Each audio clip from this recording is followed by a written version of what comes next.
Hi friends, ದಿನದ ಎಲ್ಲ ಪ್ರಮುಖ ಸುದ್ದಿಯನ್ನ ನಿಮಗೆ ತಲುಪಿಸೋ ಮಸ್ತ್ ಮಗ ಚಾನೆಲ್ನ ಫುಲ್ ನ್ಯೂಸ್ಗೆ ಸ್ವಾಗತ. ಸ್ನೇಹಿತರೆ, ಭಾರತ ಅಮೆರಿಕ ನಡುವೆ ಮತ್ತೆ ರಾಜತಾಂತ್ರಿಕ ಸಂಘರ್ಷ ಶುರುವಾಗಿದೆ. ಹಡಗಿನ ದಾಳಿ ವಿಷಯಕ್ಕೆ ಭಾರತ ಅಮೆರಿಕಾಗೆ ಎಚ್ಚರಿಕೆ ಕೊಟ್ಟಿದೆ. ಇತ ದೇಶದಲ್ಲಿ ಗೃಹ ಸಚಿವ ಅಮಿತ್ ಶಾ ನಾರ್ತ್ ಈಸ್ಟ್ ವಿಚಾರವಾಗಿ ದೊಡ್ಡ ಘೋಷಣೆಯನ್ನ ಮಾಡಿದ್ದಾರೆ. ಆ ಕಡೆ ಬಾಂಗ್ಲಾ ಗಡಿಯಲ್ಲಿ ಪ್ರಚೋದನಕಾರಿ ಕೆಲಸ ಮಾಡ್ತಿದೆ. ತಮಿಳುನಾಡು ಸಿಎಂ ಜೋಸೆಫ್ ವಿಜಯ್ ಕೊಲ್ಲೂರಿಗೆ ಭೇಟಿ ಕೊಟ್ಟು ಪೂಜೆ ಸಲ್ಲಿಸಿದ್ದಾರೆ. ಎಲ್ಲಾ ಬೆಳವಣಿಗೆಗಳ ಬಗ್ಗೆ ಕ್ವಿಕ್ ಆಗಿ ನೋಡ್ಕೊಂಡು ಬರೋಣ. ಮೊದಲಿಗೆ ಭಾರತ ಅಮೆರಿಕ ನಡುವೆ ಏನಾಗ್ತಿದೆ ಅಂತ ಹೇಳ್ಬಿಡ್ತೀವಿ. ಗಲ್ಫ್ ಯುದ್ಧ ಈಗ ಭಾರತ ಮತ್ತು ಅಮೆರಿಕ ನಡುವೆ ಹೊಸ ರಾಜತಾಂತ್ರಿಕ ಸಂಘರ್ಷಕ್ಕೆ ಕಾರಣವಾಗಿದೆ. ದಿಗ್ಬಂಧನ ಉಲ್ಲಂಘಿಸಿದ್ದಾರೆ ಅಂತ ಹೇಳಿ ಅಮೆರಿಕ ಭಾರತೀಯ ನಾವಿಕರಿದ್ದ ಹಡಗಿನ ಮೇಲೆ ದಾಳಿ ಮಾಡಿತ್ತು. ಒಂದ್ಸಲ ದಾಳಿ ಮಾಡಿದ್ದಕ್ಕೆ ಭಾರತ ಅಮೆರಿಕದ ರಾಯಭಾರಿಯನ್ನ ಕರೆಸಿ ಪ್ರತಿಭಟನೆ ದಾಖಲಿಸಿತ್ತು. ಅದಾದ ಮೇಲೂ ಅಮೆರಿಕ ಮತ್ತೆ ಅಟ್ಯಾಕ್ ಮಾಡಿತ್ತು. ಹೀಗಾಗಿ ಮತ್ತೆ ಭಾರತ ಅಮೆರಿಕದ ಟಾಪ್ ರಾಯಭಾರ ಅಧಿಕಾರಿ ಜೇಸನ್ ಮಿಕ್ಸ್ರನ್ನ ಕರೆಸಿ ತರಾಟೆಗೆ ತಗೊಂಡಿದೆ. ಅಮೆರಿಕದ ಇಂಥ ಮಿಲಿಟರಿ ಕ್ರಮಗಳನ್ನ ಯಾವುದೇ ಕಾರಣಕ್ಕೂ ಒಪ್ಪೋಕ್ಕಾಗಲ್ಲ ಅಂತ ಭಾರತ ಹೇಳಿದೆ. ಅಲ್ಲದೆ ನಿರಾಯುಧ ನಾಗರಿಕರ ಮೇಲೆ ಆಯುಧ ಎತ್ತೋದನ್ನ ನಾವು ಸಹಿಸಲ್ಲ. ಇಂಥ ದಾಳಿಗಳು ಅಂತಾರಾಷ್ಟ್ರೀಯ ಕಡಲ ವ್ಯಾಪಾರದ ಸುರಕ್ಷತೆ, ಭದ್ರತೆ ಮತ್ತು ಸ್ಥಿರತೆಯನ್ನ ಸಂಪೂರ್ಣವಾಗಿ ಹಾಳು ಮಾಡ್ತಿವೆ ಅಂತ ವಿದೇಶಾಂಗ ಇಲಾಖೆ ಎಚ್ಚರಿಸಿದೆ. ಅಲ್ಲದೆ ಇಂಥ ದಾಳಿಯನ್ನ ಅಮೆರಿಕ ಸೇನೆ ತಕ್ಷಣ ನಿಲ್ಲಿಸಬೇಕು ಅಂತ ಭಾರತ ಆಗ್ರಹಿಸಿದೆ. ಜೊತೆಗೆ ಭಾರತದ ಈ ತೀವ್ರ ಕಳವಳವನ್ನ ಅಮೆರಿಕದ ಉನ್ನತ ಅಧಿಕಾರಿಗಳ ಗಮನಕ್ಕೆ ತರುವಂತೆ ಭಾರತ ಅಮೆರಿಕ ರಾಯಭಾರಿಗೆ ಸೂಚಿಸಿದೆ. ಇನ್ನು ಭಾರತದ ರಾಜತಾಂತ್ರಿಕ ಎಚ್ಚರಿಕೆಗೆ ಅಮೆರಿಕ ಪ್ರತಿಕ್ರಿಯೆ ನೀಡಿದೆ. ಈ ವಿಚಾರಕ್ಕೆ ಸಂಬಂಧಿಸಿದಂತೆ ನಾವು ಭಾರತ ಸರ್ಕಾರದೊಂದಿಗೆ ಸಂಪರ್ಕದಲ್ಲಿದ್ದೀವಿ ಅಂತ ಅಮೆರಿಕದ ವಿದೇಶಾಂಗ ಇಲಾಖೆ ಹೇಳಿದೆ. ಇನ್ನು ಹೀಗೆ ಭಾರತ ತೀವ್ರ ಆಕ್ರೋಶ ಹೊರಹಾಕ್ತಿದ್ರೆ ಅತ್ತ ಟ್ರಂಪ್ ಬೇರೆಯದೇ ಮಾತನಾಡಿದ್ದಾರೆ.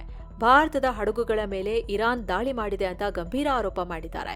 ಅಲ್ಲದೆ ನಾವು ಭಾರತದ ಹಡಗಿನ ಮೇಲಿನ ದಾಳಿಯನ್ನ ಖಂಡಿಸ್ತೀವಿ ಅಂದಿದ್ದಾರೆ. ಹಾಗೆ ಇರಾನ್ ನಮ್ಮ ಜೊತೆಗಿನ ಶಾಂತಿ ಒಪ್ಪಂದದ ಬಗ್ಗೆ ಸುಳ್ಳು ಸುದ್ದಿ ಹಬ್ಬಿಸ್ತಿದೆ ಅಂತ ಹೇಳಿದ್ದಾರೆ. ಈ ಬಗ್ಗೆ ಟ್ರುತ್ ಸೋಷಿಯಲ್ ಅಕೌಂಟ್ನಲ್ಲಿ ಪೋಸ್ಟ್ ಹಾಕಿದ್ದಾರೆ. ಅಲ್ಲದೆ ಇರಾನ್ ಜೊತೆ ಲಿಖಿತವಾಗಿ ಆಗಿರೋ ಒಪ್ಪಂದಕ್ಕೂ ಮತ್ತೆ ಇರಾನ್ ಮೀಡಿಯಾಗಳಿಗೆ ಬರ್ತಿರೋ ಸುದ್ದಿಗೂ ಸಂಬಂಧ ಇಲ್ಲ. ನಿನ್ನೆ ರಾತ್ರಿ ಹಾರ್ಮುಜ್ ಜಲಸಂಧಿಯಿಂದ ಹೊರಬರ್ತಿದ್ದ ಭಾರತದ ಹಡಗುಗಳ ಮೇಲೆ ಇರಾನ್ ಡ್ರೋನ್ ಅಟ್ಯಾಕ್ ಮಾಡಿರೋದು ಟೋಟಲಿ ಅನ್ಆಕ್ಸೆಪ್ಟೇಬಲ್, ಅದನ್ನ ಒಪ್ಪಿಕೊಳ್ಳಕ್ಕಾಗಲ್ಲ ಅಂತ ಟ್ರಂಪ್ ಹೇಳಿದ್ದಾರೆ. ಅಲ್ಲದೆ ಇರಾನ್ ತನ್ನ ವರ್ತನೆಯನ್ನ ಆದಷ್ಟು ಬೇಗ ತಿದ್ಕೊಳ್ಬೇಕು, ಇಲ್ಲಾಂದ್ರೆ ಸರಿ ಇರಲ್ಲ ಅಂತ ಟ್ರಂಪ್ ವಾರ್ನಿಂಗ್ ಬೇರೆ ಕೊಟ್ಟಿದ್ದಾರೆ. ಆದ್ರೆ ಸ್ನೇಹಿತರೆ, ಈ ದಾಳಿಯನ್ನ ಅಮೆರಿಕನೇ ಮಾಡಿದ್ದಾಗಿ ಸ್ವತಃ ಅಮೆರಿಕದ ಸೇನೆಯೇ ಹೇಳ್ಕೊಂಡಿತ್ತು. ಈಗ ಟ್ರಂಪ್ ಈ ತರ ಹೇಳಿದ್ದಾರೆ. ಇನ್ನು ಅಫಿಷಿಯಲ್ ಡೇಟಾ ಪ್ರಕಾರ ಹಾರ್ಮುಜ್ ಜಲಸಂಧಿಯ ಅಕ್ಕಪಕ್ಕ ಓಡಾಡ್ತಿರೋ 13 ಹಡಗುಗಳಲ್ಲಿ ಸದ್ಯ 622 ಭಾರತೀಯ ನಾವಿಕರು ಕೆಲಸ ಮಾಡ್ತಿದ್ದಾರೆ. ಇದಲ್ಲದೆ ಇಡೀ ಗಲ್ಫ್ ಭಾಗದಲ್ಲಿ ನೂರಾರು ಫಾರಿನ್ ಹಡಗುಗಳಲ್ಲಿ ಸುಮಾರು 18,000 ಭಾರತೀಯರಿದ್ದಾರೆ. ಹೀಗಾಗಿ ಆ ಏರಿಯಾದಲ್ಲಿ ಏನಾದ್ರೂ ಸೆಕ್ಯುರಿಟಿ ಪ್ರಾಬ್ಲಮ್ ಆದ್ರೆ ನಮ್ಮ ದೇಶದ ಪ್ರಜೆಗಳಿಗೆ ದೊಡ್ಡ ರಿಸ್ಕ್ ಆಗುತ್ತೆ. ಅಂದಹಾಗೆ ಪ್ರಪಂಚದಲ್ಲೇ ಅತಿ ಹೆಚ್ಚು ನಾವಿಕರನ್ನ ಹೊಂದಿರೋ ದೇಶಗಳ ಲಿಸ್ಟ್ನಲ್ಲಿ ಭಾರತಕ್ಕೆ 2ನೇ ಸ್ಥಾನ ಇದೆ. ಜಗತ್ತಿನಾದ್ಯಂತ ಬೇರೆ ಬೇರೆ ಹಡಗುಗಳಲ್ಲಿ ಬರೋಬ್ಬರಿ 3.2 ಲಕ್ಷ ಭಾರತೀಯರು ಕೆಲಸ ಮಾಡ್ತಿದ್ದಾರೆ. ಇನ್ನು ಭಾರತ ಮತ್ತು ಬಾಂಗ್ಲಾ ಗಡಿಯಲ್ಲಿ ಅಕ್ರಮ ವಲಸಿಗರ ವಿಚಾರದಲ್ಲಿ ಉದ್ವಿಗ್ನತೆ ಹೆಚ್ಚಾಗ್ತಿದೆ. ಈಗ ಬಾಂಗ್ಲಾ ಗಡಿಯಲ್ಲಿ ಹೆಚ್ಚಿನ ಸೇನೆಯನ್ನ ನಿಯೋಜನೆ ಮಾಡ್ತಿದೆ. ಹೊಸದಾಗಿ ವಿಲೇಜ್ ಡಿಫೆನ್ಸ್ ಪಾರ್ಟಿ ಅನ್ನೋ ಸ್ಥಳೀಯ ಸ್ವಯಂ ಸೇವಕ ಭದ್ರತಾ ಸಿಬ್ಬಂದಿಯನ್ನ ನಿಯೋಜನೆ ಮಾಡಿದ್ದಾರೆ. ಇವರು ಬಾಂಗ್ಲಾ ಸರ್ಕಾರ ಬೆಂಬಲಿತ ಅರೆಸೇನಾ ಸಂಸ್ಥೆ ಬಾಂಗ್ಲಾದೇಶ್ ಅನ್ಸರ್ ಅಡಿಯಲ್ಲಿ ಆಪರೇಟ್ ಆಗೋ ಗುಂಪು. ಇವರ ಕೈಗೆ ಆಯುಧ ಕೊಟ್ಟು ಭಾರತ ಬಾಂಗ್ಲಾ ಗಡಿಯುದ್ದಕ್ಕೂ ಪಶ್ಚಿಮ ಬಂಗಾಳ ಮತ್ತು ತ್ರಿಪುರಾ ಗಡಿಯ ಕೆಲ ಭಾಗಗಳಲ್ಲಿ ನಿಲ್ಲಿಸಲಾಗಿದೆ. ಅವರಿಗೆ ಬೇರೆ ಬೇರೆ ಶಿಫ್ಟ್ನಲ್ಲಿ ದಿನದ 24 ಗಂಟೆ ಕಾಲ ಗಡಿ ಕಾಯೋ ಕೆಲಸ ನೀಡಲಾಗಿದೆ. ಅಷ್ಟೇ ಅಲ್ಲ, ಭಾರತದಿಂದ ಬರೋರು ನಮ್ಮ ಪ್ರಜೆಗಳಾದ್ರೂ ಅವರನ್ನ ವಾಪಸ್ ಬಾಂಗ್ಲಾಗೆ ಎಂಟ್ರಿ ಕೊಡೋಕೆ ಬಿಡಬೇಡಿ ಅಂತ ಬಾಂಗ್ಲಾ ಗಡಿ ಭದ್ರತಾ ಪಡೆ ಸೂಚಿಸಿದೆ. ಹಾಗೆ ಗಡಿಲಿ ಬಿಜೆಪಿ ಪಡೆ ಕೂಡ ಗಸ್ತು ತಿರುಗೋದು ಮತ್ತು ಕಣ್ಗಾವಲು ಹೆಚ್ಚಿಸಿದೆ. ಅಂದಹಾಗೆ ಇತ್ತೀಚೆಗೆ ಪಶ್ಚಿಮ ಬಂಗಾಳದಿಂದ ನೂರಾರು ಸಂಖ್ಯೆಯಲ್ಲಿ ಅಕ್ರಮ ಬಾಂಗ್ಲಾ ವಲಸಿಗರನ್ನ ವಾಪಸ್ ಬಾಂಗ್ಲಾಗೆ ಅಟ್ಟಲಾಗ್ತಿದೆ. ಇದಕ್ಕೆ ಬಾಂಗ್ಲಾದ ಬಿಜಿಬಿ ಪಡೆ ಮತ್ತು ನಮ್ಮ ಬಿಎಸ್ಎಫ್ ಪಡೆ ನಡುವೆ ಘರ್ಷಣೆ ಕೂಡ ಆಗಿದೆ. ಈ ಹೊತ್ತಲ್ಲಿ ಇಂಥ ಬೆಳವಣಿಗೆ ಆಗಿದೆ.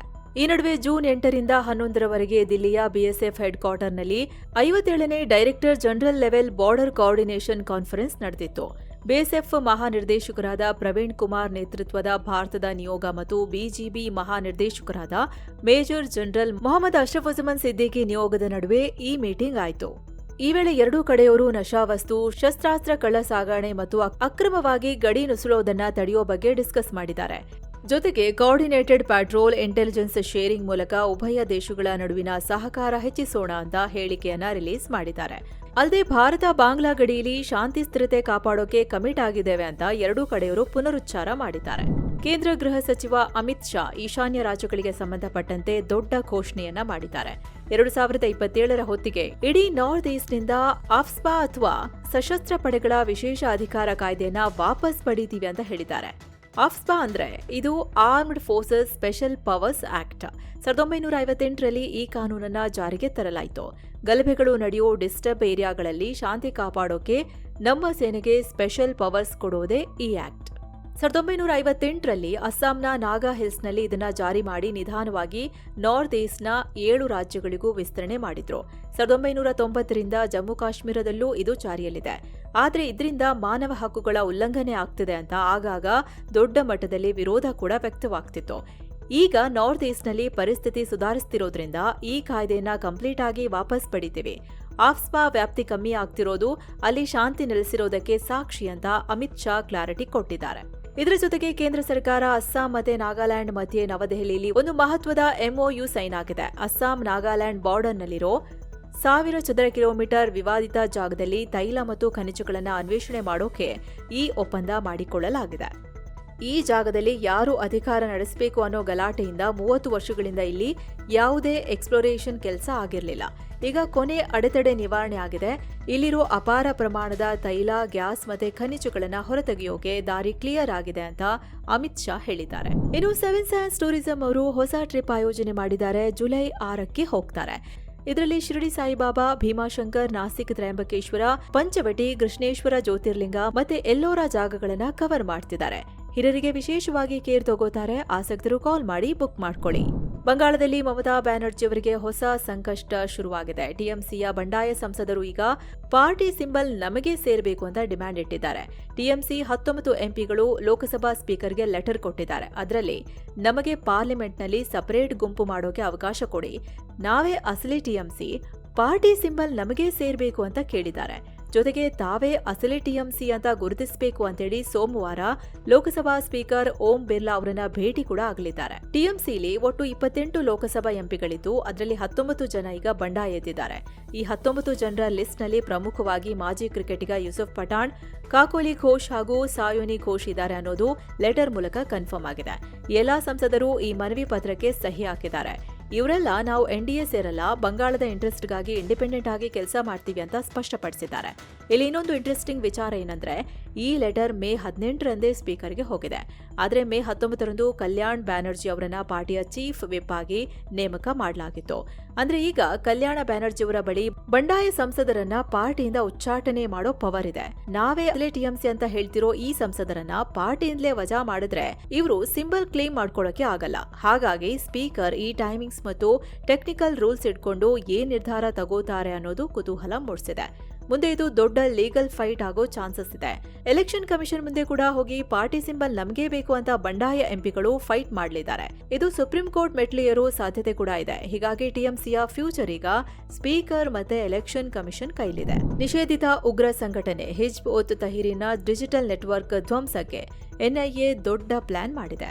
ಉಗ್ರರ ಸೀಕ್ರೆಟ್ ಇಮೇಲ್ ಅಕೌಂಟ್ಗಳ ತನಿಖೆಗಾಗಿ ಸ್ವಿಟ್ಜರ್ಲೆಂಡ್ ಮತ್ತು ಜರ್ಮನಿ ದೇಶಗಳ ನೆರವು ಕೇಳಿದೆ.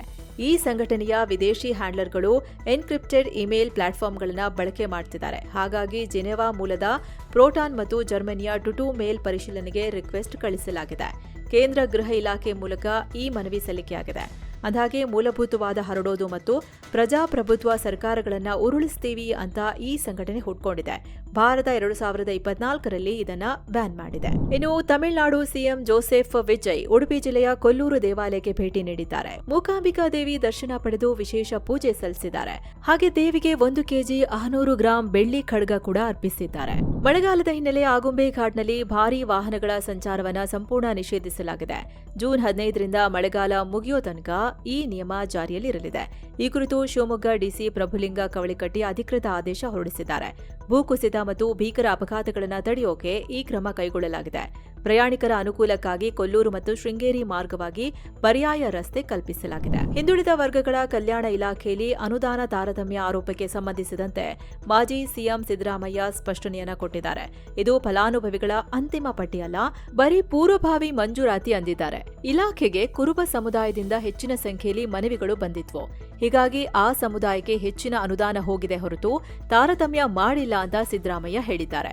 ಅಲ್ಲದೆ ಬೇರೆ ಹಿಂದುಳಿದ ಜಾತಿಗಳ ಮನವಿಗಳನ್ನು ಪರಿಶೀಲಿಸಿ ಮುಂದಿನ ದಿನಗಳಲ್ಲಿ ಅನುದಾನ ಬಿಡುಗಡೆ ಮಾಡಲಾಗುತ್ತೆ ಅಂತ ಸಿದ್ದರಾಮಯ್ಯ ಸ್ಪಷ್ಟನೆ ನೀಡಿದ್ದಾರೆ.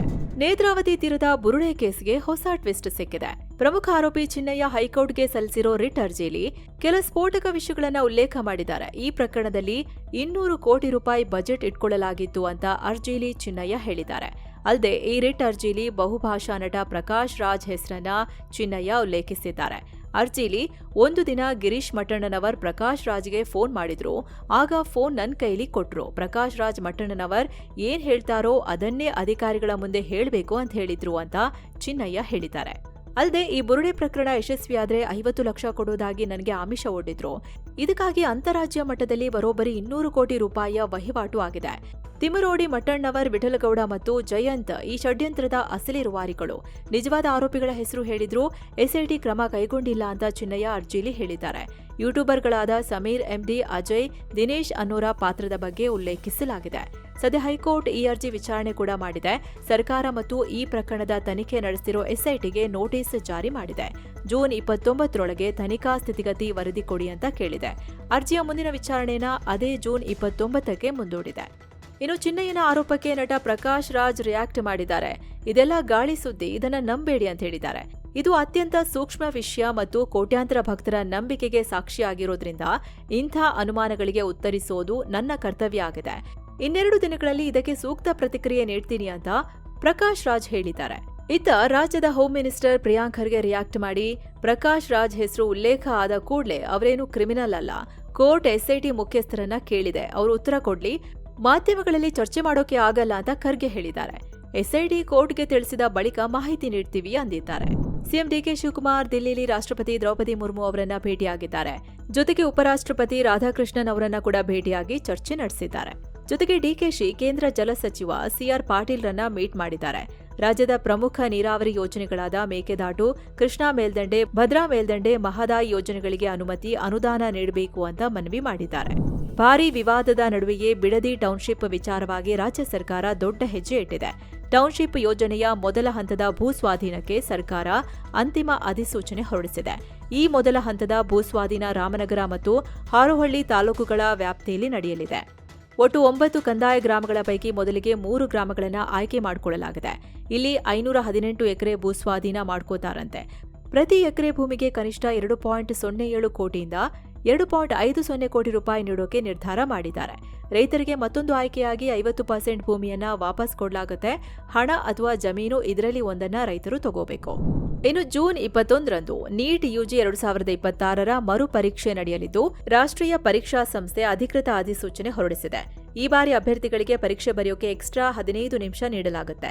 ಮಧ್ಯಾಹ್ನ 2 ಗಂಟೆಯಿಂದ ಸಂಜೆ 5:15ರವರೆಗೆ ಪರೀಕ್ಷೆ ನಡೆಯಲಿದೆ. ಪರೀಕ್ಷೆಗೆ ಹಾಜರಾಗೋಕೆ ಜೂನ್ 14ರಂದು ಪ್ರವೇಶ ಪತ್ರ ಅಥವಾ ಹಾಲ್ ಟಿಕೆಟ್ ಬಿಡುಗಡೆ ಮಾಡಲಾಗುತ್ತೆ. ಹಾಲ್ ಟಿಕೆಟ್ಸ್ ಬಿಡುಗಡೆ ಮಾಡಿದ ನಂತರ ಅಭ್ಯರ್ಥಿಗಳು ಅಧಿಕೃತ ಎನ್ಟಿಎ ವೆಬ್ಸೈಟ್ಗೆ ಭೇಟಿ ಕೊಟ್ಟು ಅವುಗಳನ್ನು ಪಡೆಯಬಹುದು.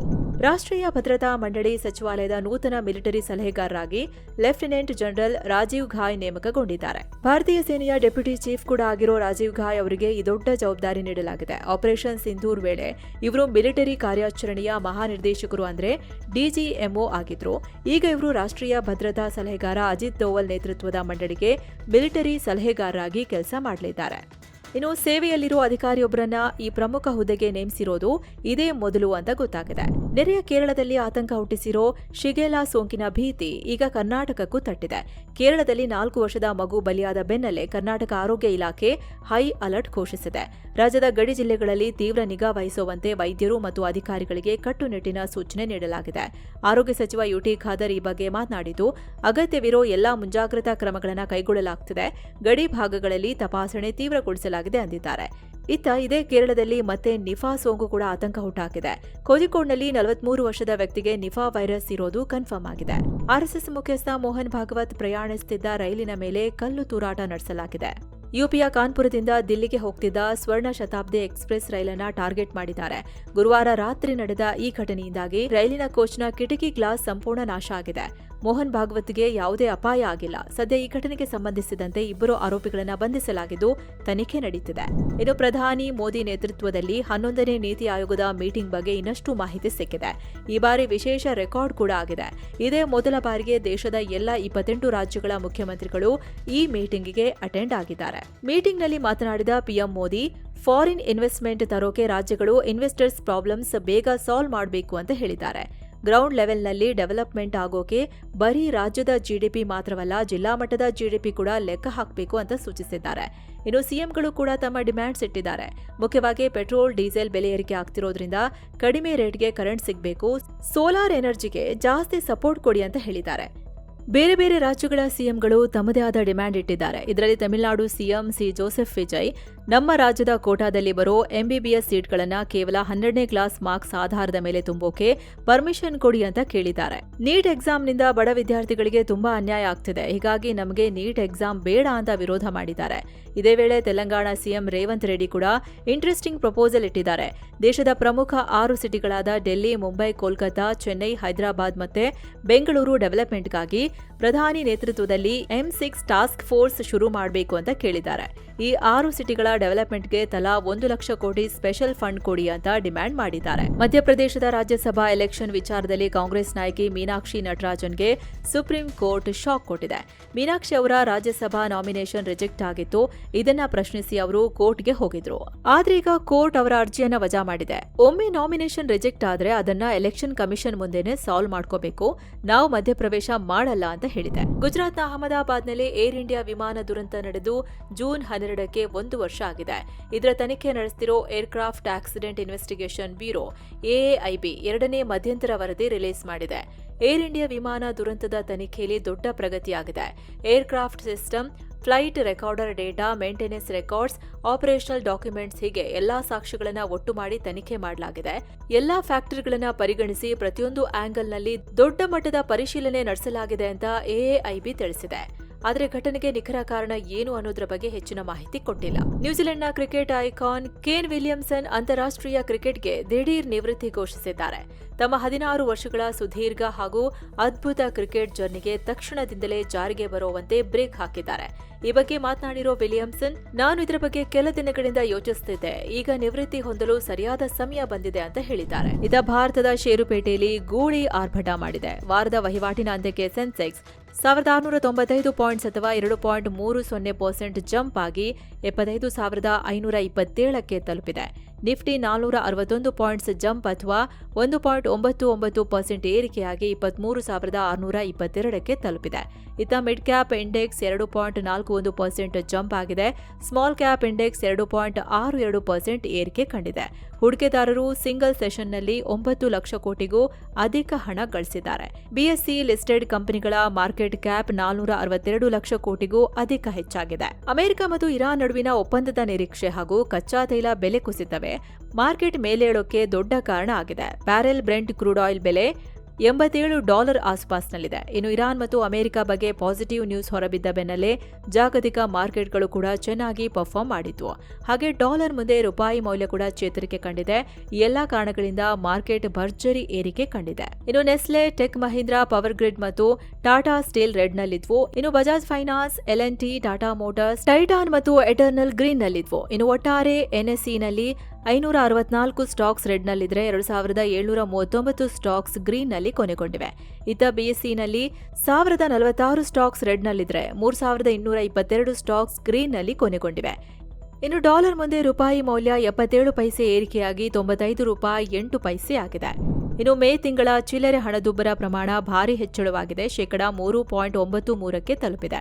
ಕಳೆದ ಏಪ್ರಿಲ್ ತಿಂಗಳಲ್ಲಿ ಇದು $3.48 ಪಶ್ಚಿಮ ಏಷ್ಯಾದಲ್ಲಿನ ಉದ್ವಿಗ್ನತೆ ಹಾಗೂ ಆಹಾರ ಪದಾರ್ಥಗಳ ಬೆಲೆ ಏರಿಕೆನೇ ಇದಕ್ಕೆ ಪ್ರಮುಖ ಕಾರಣ ಆಗಿದೆ. ಇನ್ನು ಚಿನ್ನ ಮತ್ತು ಬೆಳ್ಳಿ ಬೆಲೆ ವಿಚಾರಕ್ಕೆ ಬಂದರೆ 24 ಕ್ಯಾರೆಟ್ನ 10 ಗ್ರಾಂ ಚಿನ್ನದ ಬೆಲೆಯಲ್ಲಿ $3,018 ಹೆಚ್ಚಾಗಿ $1,47,800 ಆಗಿದೆ.